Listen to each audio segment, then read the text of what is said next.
Ini world class shopping mall. Dekat sini pula ada world class nasi kandar. Baru buka dekat tengah-tengah Bukit Bintang. Dia orang menampilkan multi concept dining. Ada bistro, ada galeri dengan ada fine dining.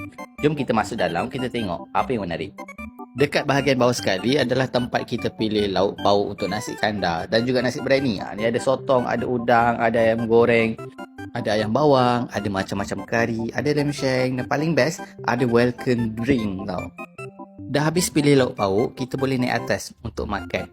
Basically ada 4 tempat makan, tapi baru buka 2 je. Yang pertama ni ada bistro. Ini macam tempat mamak biasa ya, tapi lebih high class lah.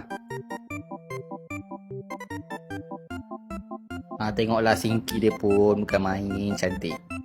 Dekat atas lagi adalah bahagian galeri. Dekat sini ada mini museum yang tunjukkan sejarah dan perkembangan Hamidiah daripada dulu sampai sekarang.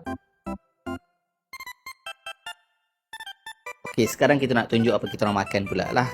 Untuk sepinggan nasi biryani macam ni harga dia RM25. Tapi okey sebab dia dapat cutlery dan rasa dia memang sedap.